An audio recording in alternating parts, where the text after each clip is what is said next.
21 বছরে পা দিল বাংলাভিশন, দেশবাসীর ভালোবাসা আর আস্থা ধরে রেখে এগিয়ে যাওয়ার প্রত্যয়। পেশাদার খেলোয়াড়দের রাজনীতিতে না জড়ানোর আহ্বান প্রধানমন্ত্রীর, ক্রীড়া ভাতা ও কার্ড কার্যক্রম উদ্বোধন। জ্বালানি নিয়ে ভোগান্তি কমছেই না, পাম্প ও স্টেশনে দীর্ঘ লাইন, ঘাটতি নয় মজুদের মানসিকতায় বড় সমস্যা, সংসদকে জানালেন মন্ত্রী। দেশজুড়ে বাড়ছে হামের প্রাদুর্ভাব, রাজশাহী ময়মনসিংহে কয়েকদিনে 34 শিশুর মৃত্যু, এপ্রিলের প্রথম সপ্তাহে আসছে হামসহ 6 রোগের টিকা। দেখছিলেন ক্রাউন সিমেন্ট, সংবাদ শিরোনাম। 2 দশক পেরিয়ে 21 বছরে পদার্পণ করল স্যাটেলাইট টেলিভিশন চ্যানেল বাংলাভিশন। মুক্তিযুদ্ধ, গণতন্ত্র ও বৈষম্যহীন বাংলাদেশের চেতনায় প্রতিষ্ঠার শুরু থেকে বস্তুনিষ্ঠ সংবাদ এবং মানসম্মত অনুষ্ঠানমালায় কোটি দর্শকের প্রত্যাশা পূরণ করে এগিয়ে চলছে বাংলাভিশন। প্রতিষ্ঠাবার্ষিকীতে সকল দর্শক, নির্মাতা, কলাকুশলী, বিজ্ঞাপনদাতা ও কেবল অপারেটর সহ শুভানুধ্যায়ীদের শুভেচ্ছা জানাচ্ছে বাংলাভিশন। স্যাটেলাইট চ্যানেলটির পথ চলার আদ্যোপান্ত রিশা নাসরুল্লাহর রিপোর্টে।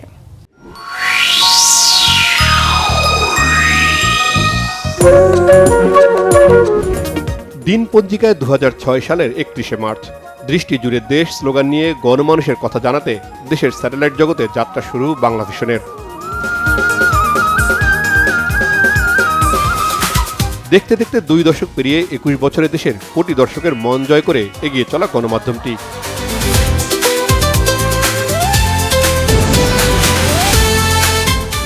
দীর্ঘ এই পথ চলায় দায়িত্বশীল গণমাধ্যম হিসেবে মানুষের কাছে বাংলাভিশন হয়ে উঠেছে আস্থা ও নির্ভরতার প্রতীক।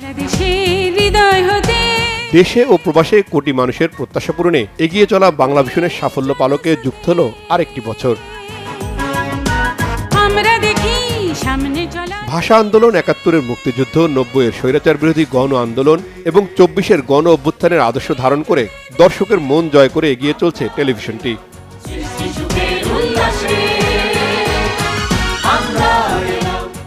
দীর্ঘ পথ চলায় দেশ ছাড়িয়ে মধ্যপ্রাচ্য, আফ্রিকা, ইউরোপ ও আমেরিকায় থাকা লাখো বাংলাভাষীর প্রিয় চ্যানেলের নাম বাংলাভিশন।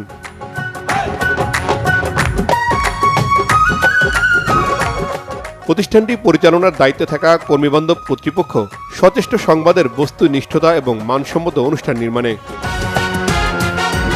রাজনীতি, অর্থনীতি, দেশ বিদেশ, প্রাকৃতিক দুর্যোগ সহ যেখানেই সংবাদ সেখানেই সবার আগে বাংলাভিশন। রাজনৈতিক অস্থিরতা, সামাজিক অনাচার অথবা নানা প্রতিকূলতা কিংবা পট পরিবর্তনের সংবাদ সাহসিকতার সঙ্গে তুলে আনা এখানকার সংবাদ টিমের বৈশিষ্ট্য। বাংলাভিশনের সংবাদ মানেই নিরপেক্ষ আর বস্তুনিষ্ঠতা, সবসময় সত্যে আর তথ্যে আপোষহীন বার্তা বিভাগ। আসসালামু আলাইকুম। চ্যানেলটির নিবেদিত প্রাণকর্মী 24 ঘন্টা ছুটে বেড়াচ্ছেন দেশ বিদেশের নানা প্রান্তে, তুলে আনছেন খবরের ভেতরের খবর। এই সাংবাদিকতার কারণেই বাংলাভিশনে সকল শ্রেণী পেশার আস্থা ও বিশ্বাস।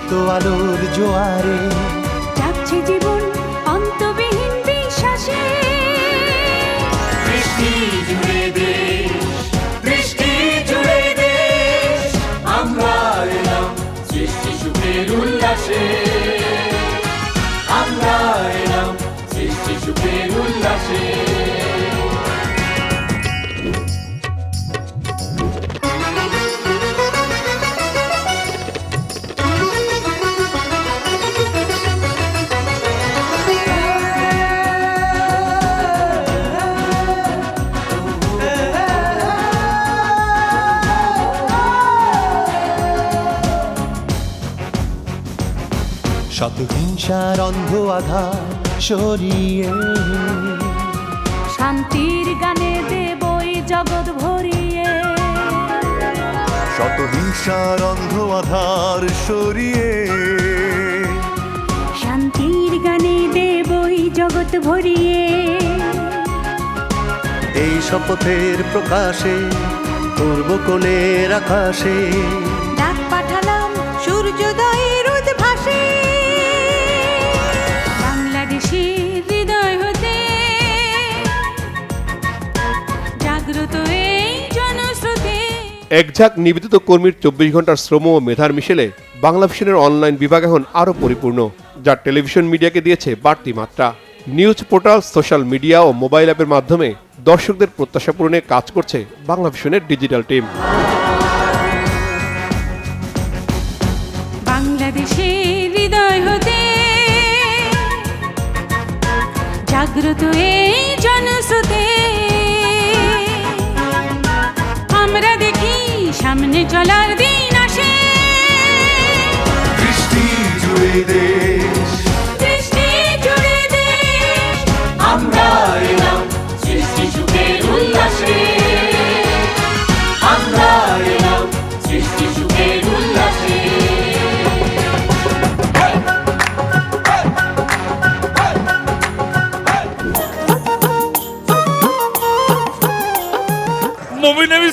বাংলাভিশনের সক্রিয়তা অনুষ্ঠান নির্মাণেও দেশ ও প্রবাসের কোটি কোটি দর্শকের পছন্দকে অগ্রাধিকার দিয়ে অনুষ্ঠান, নাটক, টেলিফিল্ম, সিনেমা, গান সহ বিনোদনের সব ক্ষেত্রেই সবার চেয়ে একটু আলাদা, একটু ভিন্নতায় সবসময় দর্শকের কাছাকাছি থাকতে চেয়েছে বাংলাভিশন। তাই তো প্রতিটি বর্ষপূর্তিতেই দর্শকদের শুভেচ্ছা, ভালোবাসায় সিক্ত হয়েছে বাংলাভিশন।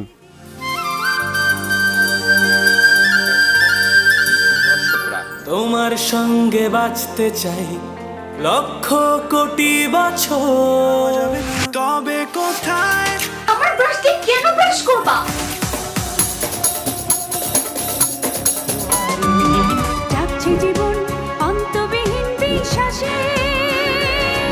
দৃষ্টি জুড়ে দেশ, দৃষ্টি জুড়ে দেশ, আমরা এলাম সৃষ্টি সুখের উল্লাসে, আমরা এলাম সৃষ্টি সুখের উল্লাসে।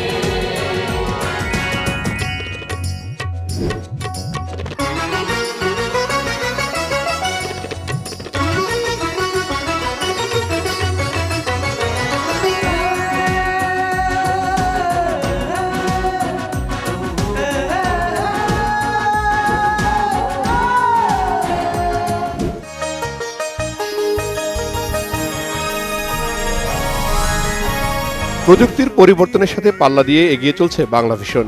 বিশ্বমানের প্রযুক্তিতে পুরোপুরি এইচডি মানে বাংলাভিশন দিচ্ছে মানসম্মত সম্প্রচারের নিশ্চয়তা। বাংলাভিশনের সম্প্রচার ও অভ্যন্তরীণ তথ্য প্রযুক্তির কাজে নিরবচ্ছিন্ন সেবা দিচ্ছে সম্প্রচার ও আইটি বিভাগের উদ্যমী কর্মীরা। সংবাদ অনুষ্ঠানের নির্বিঘ্ন সম্প্রচারে নিরলসভাবে কাজ করছেন প্রতিটি সদস্য। বাংলাদেশের হৃদয় হতে জাগ্রত এই জনস্রোতে আমরা দেখি সামনে চলার দিন আসে। দৃষ্টি জুড়ে দেশ, দৃষ্টি জুড়ে দেশ, আমরা এলাম সৃষ্টি সুখের উল্লাসে, আমরা এলাম। সকল বিভাগের কাজের শৃঙ্খলা ও সুযোগ সুবিধা নিশ্চিতে বাংলাভিশনে রয়েছে দক্ষ প্রশাসন ও মানব সম্পদ বিভাগ। জনস্রোতে আমরা দেখি সামনে চলার দিন আসে। দৃষ্টি জুড়ে দেশ, দৃষ্টি জুড়ে দেশ, আমরা এলাম সৃষ্টি সুখের উল্লাসে, আমরা এলাম সৃষ্টি সুখের উল্লাসে।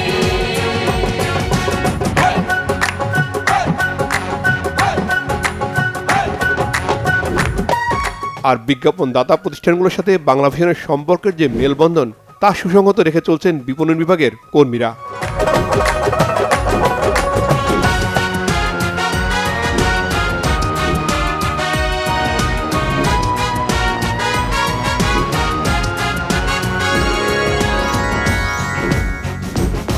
চিরসত্যের উজ্জ্বলতায় দাঁড়িয়ে প্রতিষ্ঠানের আর্থিক ব্যবস্থাপনা ও লেনদেন, কর্মীদের বেতন বোনাস সহ অর্থনৈতিক দায়িত্ব পালনে বিরামহীন কাজ করছেন অর্থ বিভাগের সদস্যরা। দাঁড়িয়ে বিশ্বের দিকে দিলাম সকলের অদম্য চেষ্টায় আরও এগিয়ে যাক বাংলাভিশন। প্রতিষ্ঠাবার্ষিকীর দিনে এমন প্রত্যয় বাংলাভিশনের নিবেদিত প্রাণকর্মীদের। রিশান নাসরুল্লাহ, বাংলাভিশন, ঢাকা। দর্শক, 21 বছরে পদার্পণ উপলক্ষে বাংলাভিশন পরিবারের পক্ষ থেকে জানাই আন্তরিক শুভেচ্ছা। সরকারি বেতন কাঠামোর আওতায় আনা হলো জাতীয় পর্যায়ের খেলোয়াড়দের মাসিক ক্রীড়া ভাতা ও ক্রীড়া কার্ড কার্যক্রমের উদ্বোধন করেন প্রধানমন্ত্রী তারেক রহমান। প্রথম ধাপে 1 লাখ টাকা করে মাসিক ভাতা দেওয়া হয় 129 জনকে। খেলোয়াড়দের জীবনমান উন্নয়ন ও আর্থিক নিশ্চয়তার জন্য এই বেতন কাঠামো জানান প্রধানমন্ত্রী। পেশাদার খেলোয়াড়রা যেন রাজনীতির সঙ্গে না জড়ান সে আহ্বানও তার। মানিক মাহমুদের রিপোর্ট। ক্রীড়া হলো পেশা, পরিবার পাবে ভরসা, এই স্লোগানের বাস্তবায়নে নির্বাচিত হয়ে আসার 1.5 মাসের মাথায় মাসিক ক্রীড়া ভাতা প্রদানের আয়োজন করে সরকার। প্রধানমন্ত্রী তারেক রহমানের নির্দেশনায় দ্রুততম সময়ে জাতীয় পর্যায়ের খেলোয়াড়দের সরকারি বেতন কাঠামোর আওতায় আনার উদ্যোগ নেন ক্রীড়া প্রতিমন্ত্রী আমিনুল হক। 30 মার্চ 2026 দিনটা চিরস্মরণীয় হয়ে থাকবে বাংলাদেশের ক্রীড়াঙ্গনে। স্বাধীনতার 55 বছর পর ঐতিহাসিক এই দিনটির সাক্ষী সফল ক্রীড়াবিদরা। প্রথমবার মাসিক সম্মাননা দেওয়ার নিয়ম চালু করা হয় তাদের জন্য, আর তা করেন স্বয়ং প্রধানমন্ত্রী তারেক রহমান।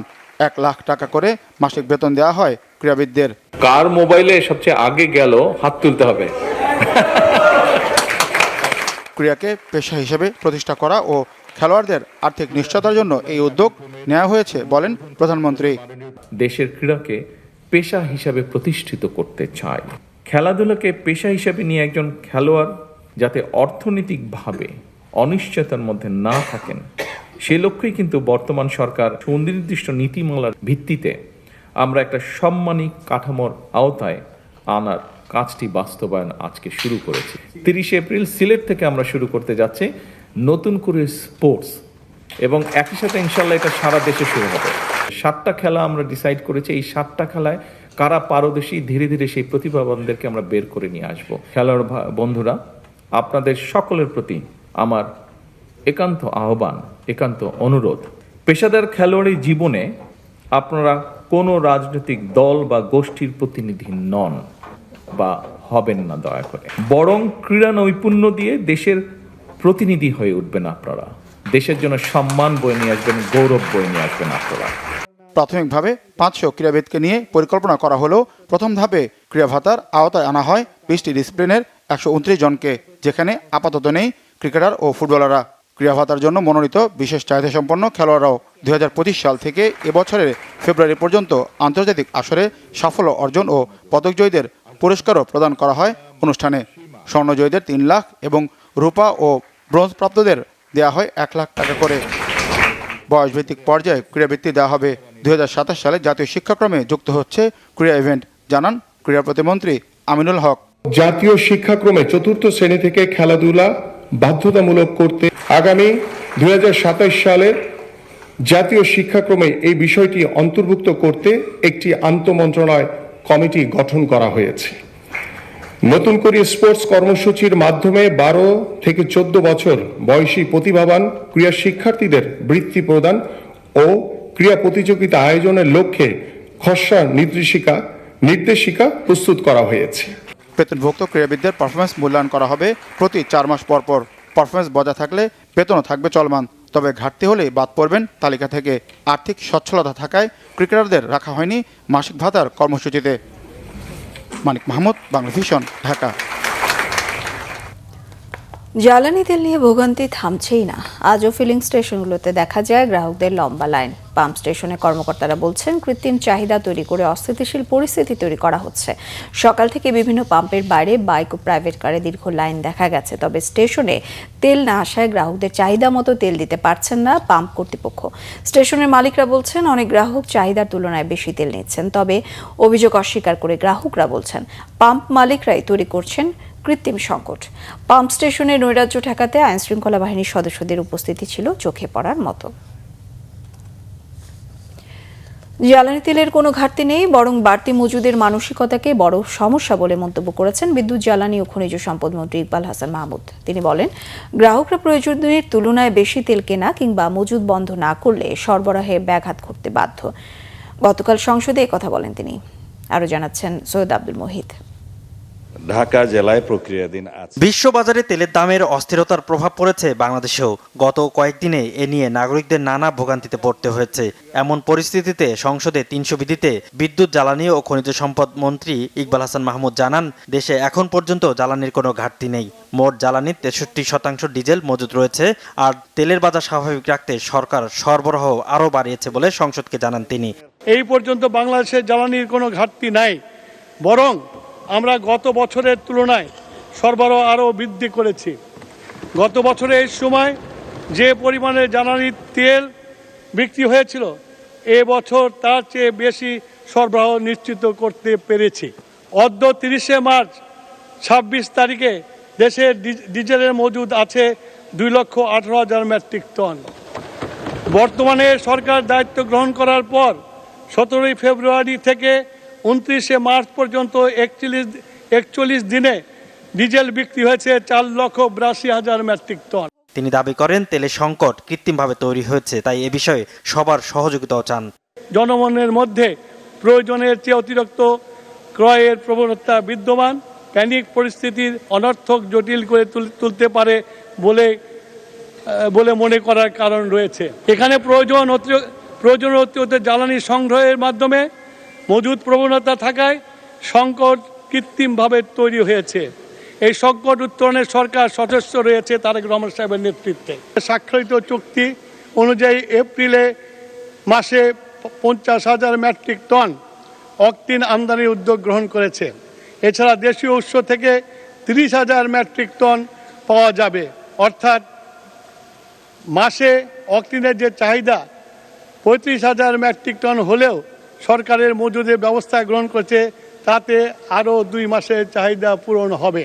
বাড়িতে বিদ্যুতের ব্যবহার ও আলোকসজ্জা পরিহারের আহ্বানও জানানো হয় সংসদে। তারা সংকটে। সৈয়দ আব্দুল মোহিত, বাংলা ভিশন, ঢাকা। আপনাকে ধন্যবাদ। রাজধানীর বাইরেও বিভিন্ন হাসপাতালে দিন দিনই বাড়ছে হাম আক্রান্ত শিশু ভর্তির সংখ্যা।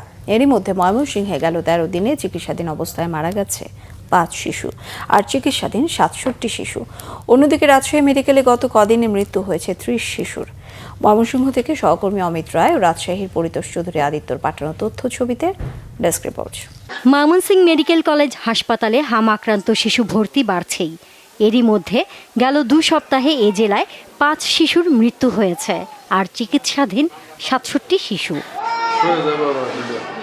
পরিস্থিতি সামাল দিতে 3টি মেডিকেল টিম গঠন করে শিশু ওয়ার্ডে আলাদা হাম আইসোলেশন ইউনিট চালু রাখা হয়েছে। হাম বা মিসেলস কর্নার নামে কক্ষগুলোতে মেডিকেল টিমের তত্ত্বাবধানে চলছে এসব শিশুর চিকিৎসা। তবে চাপ বেশি থাকায় রোগী সামলাতে বেশ বেগ পেতে হচ্ছে। বাচ্চার জ্বর ঠান্ডাতে হাম হয়েছে, বাচ্চা কোনো কিছু খাবার খায় না। কাশি আপনার হাম বাইরেছে, প্রথম আইছিলাম আয়া একটু আরাম হয়েছে, গেছি গেলে হাম বাইরেছে। ময়মনসিংহ বিভাগ ছাড়াও আশপাশের জেলাগুলো থেকে এই হাসপাতালে আসছে হাম আক্রান্ত রোগী। রোগীর চাপ বাড়ায় শিশু ওয়ার্ডে অক্সিজেনের অভাব সহ দেখা দিয়েছে নানা স্বল্পতা। প্রতিরোধের জন্য আমরা আইসোলেশনের ব্যবস্থা করছি। উপরে আমাদের কোভিডের যে এটা ছিল ওয়ার্ড, আইসোলেশন ওয়ার্ডটা, ওটা তো কোভিড ডেডিকেটেড ছিল, এখন আমরা মিজেল ডেডিকেটেড করতে চাচ্ছি ওইটাকে। এখানে ওনারা আলাদাভাবে একটা ইউনিট করে ফেলছেন, সেপারেশন ইউনিট, যেটা খুবই দরকার ছিল হামাক্রান্ত, সন্দেহজনক হামাক্রান্ত রোগীদের জন্য। একটা কথা ভুলে গেলে চলবে না, এখানে বেশিরভাগ রোগী সন্দেহজনক হামে আক্রান্ত আমরা চিন্তা করছি, এবং ব্যাকটেরিওলজিক্যালি বা ল্যাব টেস্টের মাধ্যমে পজিটিভ হাম কিন্তু কম। অন্যদিকে প্রতিদিনই হামের উপসর্গ নিয়ে রাজশাহী মেডিকেল কলেজ হাসপাতালে আসছে রোগীরা। রোগীর সংখ্যা কেবল বাড়ছেই। নানা সীমাবদ্ধতা এবং আইসিইউ সংকটের মধ্য দিয়েও সর্বোচ্চ চিকিৎসা সেবা দেওয়ার চেষ্টা চলছে বলে জানান হাসপাতালের শিশু বিভাগের প্রধান এবং পরিচালক। আমরা শিশু বিভাগের 2টা ওয়ার্ডে আইসোলেশন কর্নার করেছি, আর তারপরেও আমাদের সংকুলন হচ্ছে না। আমরা একটু কর্নার করে আলাদা সাইড করে তাদেরকে রেখেছি। এখন পরবর্তীতে যদি পেশেন্ট বাড়ে তাহলে আমরা চিন্তা ভাবনা করব কোথায় কি করা যায়। ডেইলি রুটিন ওয়ার্ক ছাড়াও বিশেষ ব্যবস্থাপনায় আমরা বিকালে শিফট চালু করেছি, যেখানে বিকালে প্যাথোলজি থেকে শুরু করে রেডিওলজি থেকে শুরু করে সকল প্রয়োজনীয় ইনভেস্টিগেশন এখানে করা হচ্ছে। হাম নিয়ে নগরবাসীকে আতঙ্কিত না হয়ে সচেতন হওয়ার পরামর্শ দিয়েছেন বিএনপির স্বাস্থ্য বিষয়ক সম্পাদক ডাক্তার রফিকুল ইসলাম। বর্তমানে যেটি দেখা গিয়েছে যে 4 মাসের বাচ্চাও কিন্তু এই মিজেলসে আক্রান্ত হচ্ছে, এবং যেই কারণে এটিকে গবেষণা করার প্রয়োজন আছে, এবং অতীব দ্রুত এটি গবেষণা করে কেন এটি 9 মাসের আগেই প্রাদুর্ভাব হচ্ছে সেই ব্যাপারে আমাদের যারা গবেষক আছেন তারা সেই ব্যাপারে সুনির্দিষ্ট নজর দিবেন। শিশুর হাম রোগের লক্ষণ দেখলে দ্রুত হাসপাতালে নেয়ার তাগিদ চিকিৎসকদের। Nazneen Akhtar, Bangla vision, news desk. ইউনিসেফের মাধ্যমে হামসহ 6টি রোগের টিকা এপ্রিলের প্রথম সপ্তাহে আসছে বলে জানিয়েছেন স্বাস্থ্যমন্ত্রী সরদার মোহাম্মদ সাখাওয়াত হোসেন। জানান দ্রুত টিকা আনা হচ্ছে, সেই অনুযায়ী টিকা কার্যক্রম শুরু হবে। গতকাল দুপুরে সচিবালয়ে মার্কিন রাষ্ট্রদূত ব্রেন্ট ক্রিস্টেনসেনের সাথে বৈঠক শেষে স্বাস্থ্যমন্ত্রী এ তথ্য জানান। মন্ত্রী জানান, দুই দেশের মধ্যে সংক্রমণ রোগ, নার্সিং সেবা উন্নীতকরণ এবং আইসিইউ সেবা সহ বিভিন্ন রকমের স্বাস্থ্য ঝুঁকি মোকাবেলায় 5 সদস্যের জয়েন্ট ওয়ার্কিং গ্রুপ তৈরির সিদ্ধান্ত হয়েছে। আগামী মে মাসের মধ্যে রূপরেখা তৈরি করা হবে। হামের প্রাদুর্ভাব বৃদ্ধির বিষয়ে স্বাস্থ্যমন্ত্রী বলেন, সরকার এ ব্যাপারে সব ধরনের ব্যবস্থা নিচ্ছে। জানান, 2018 সালের পর দেশে হামের বিষয়ে কোনো ক্যাম্পেইন করা হয়নি, তাই সচেতনতা বাড়াতে কাজ করতে হবে। খুব শিগগিরই হামসহ 6টি রোগের টিকা আনার জন্য 604 কোটি টাকা বরাদ্দ পাওয়া গেছে। চেষ্টা চলছে দ্রুত আনার জন্য। হাম সহ শিশুরোগ বৃদ্ধি পাওয়ায় সরকারিভাবে আরও 20টি ভেন্টিলেটর প্রস্তুত করা হয়েছে বলেও জানান স্বাস্থ্যমন্ত্রী। স্বাগত আরও একবার বাংলা ভিশন সংবাদে। প্রধানমন্ত্রীর বক্তব্য এবং রাষ্ট্রীয় জনগুরুত্বপূর্ণ যে কোনো প্রচারণা টেলিভিশন মিডিয়ায় প্রচারের উপর তাগিদ দিয়েছেন তথ্য ও সম্প্রচার মন্ত্রণালয়ের সচিব মাহবুবা ফারজানা। সচিবালয়ে টেলিভিশন মালিকদের সংগঠন অ্যাটকোর প্রতিনিধি, বিপণন প্রতিনিধিদের সাথে এক বৈঠকে তিনি আহ্বান জানান। তবে সরকারি তথ্যচিত্র এবং বিজ্ঞাপন প্রচারে টেলিভিশনকে একটি নির্ধারিত মূল্য পরিশোধের অনুরোধ জানান টেলিভিশন মালিকরা। বেসরকারি টেলিভিশন শিল্পকে আরও যুগোপযোগী করে গড়ে তুলতে মালিকদের প্রতি আহ্বান জানান সচিব। এ সময় টেলিভিশনের প্রতিনিধিরা সরকারি বিজ্ঞাপন আলাদা আলাদা মন্ত্রণালয় থেকে না পাঠিয়ে তথ্য মন্ত্রণালয়ের মাধ্যমে গণমাধ্যমে পাঠানোর তাগিদ দেন। সরকারি বিজ্ঞাপনের মানোন্নয়নে অভিজ্ঞ পেশাদার প্রতিষ্ঠানের মাধ্যমে টিভিসি ও তথ্যচিত্র নির্মাণের প্রসঙ্গ উঠে আসে আলোচনা সভায়। পয়লা বৈশাখ ও বাংলা নববর্ষ 1433 উদযাপনের প্রস্তুতি শুরু হয়েছে ঢাকা বিশ্ববিদ্যালয়ের চারুকলা অনুষদে। গতকাল দুপুরে ঢাকা বিশ্ববিদ্যালয়ের চারুকলা অনুষদে বাংলা নববর্ষ উদযাপনের প্রস্তুতি কার্যক্রমের উদ্বোধন করেন ঢাকা বিশ্ববিদ্যালয়ের প্রো ভিসি অধ্যাপক ডক্টর সায়মা হক বিদিশা। এ সময় বলেন, শান্তিপূর্ণ সুশৃঙ্খল উৎসবমুখর পরিবেশে নববর্ষ উদযাপনের লক্ষ্যে ঢাকা বিশ্ববিদ্যালয় প্রশাসন কাজ করে যাচ্ছে। উৎসব সফল করতে এরই মধ্যে বিভিন্ন কমিটির মাধ্যমে প্রাথমিক কার্যক্রম শুরু হয়েছে বলেও জানান। এক্ষেত্রে সর্বাত্মক সহযোগিতা দিতে তিনি সকলের প্রতি আহ্বান জানান। এ সময় আরও উপস্থিত ছিলেন চারুকলা অনুষদের ডিন অধ্যাপক ডক্টর মোহাম্মদ আজহারুল ইসলাম শেখ, অধ্যাপক ডক্টর আব্দুস সাত্তার সহ প্রক্টরবৃন্দ, অনুষদের শিক্ষকবৃন্দ, শিক্ষার্থীরা। আগামী 30 এপ্রিল থেকে দেশব্যাপী নতুন পরিসরে নতুন করে স্পোর্টস শুরু হবে। সোমবার যুব ক্রীড়া মন্ত্রণালয় আয়োজিত ক্রীড়া ভাতা প্রদান কার্যক্রমের উদ্বোধনী অনুষ্ঠানে এই ঘোষণা দেন প্রধানমন্ত্রী তারেক রহমান। বাংলাদেশ টেলিভিশনে শিশু কিশোরদের প্রতিভা বিকাশের অনুষ্ঠান নতুন করে 1976 সালে শুরু হয়েছিল, যা দ্রুত জনপ্রিয়তা অর্জন করে। এই অনুষ্ঠান থেকে অনেক প্রতিভা পরবর্তীতে জাতীয় পর্যায়ে আলো ছড়ায়। অনেক বছর বন্ধ থাকার পর এই অনুষ্ঠানটি বিটিভিতে আবারও শুরু হয়েছে। এবার শিশু কিশোরদের মধ্যে ক্রীড়া প্রতিভা খুঁজে বের করতে 30 এপ্রিল সিলেট থেকে সারা দেশে নতুন পরিসরে শুরু হবে নতুন করে স্পোর্টস। প্রধানমন্ত্রী বলেন, বর্তমান সময়ে ক্রীড়া শুধু শখ, বিনোদন কিংবা শরীরচর্চার বিষয় নয়, বরং সারা বিশ্বে ক্রীড়া এখন পেশা হিসেবে স্বীকৃতি পাচ্ছে। সেই পথে বাংলাদেশও পিছিয়ে থাকবে না। প্রধানমন্ত্রী আরও বলেন, একজন শিশু ছোটবেলায় পছন্দের খেলাকে বেছে নিয়ে মনোযোগ দিয়ে উন্নতি করলে পরবর্তীতে ওই খেলাটিকে নিশ্চিন্তে পেশা হিসেবে বেছে নিতে পারবে। সংবাদ শেষ করব ক্রাউন সিমের শিরোনামগুলো আরও একবার জানিয়ে। 21 বছরে পা দিল বাংলা ভিশন, দেশবাসীর ভালোবাসা আর আস্থা ধরে রেখে এগিয়ে যাওয়ার প্রত্যয়। পেশাদার খেলোয়াড়দের রাজনীতিতে না জড়ানোর আহ্বান প্রধানমন্ত্রীর, ক্রীড়া ভাতা ও কার্ড কার্যক্রম উদ্বোধন।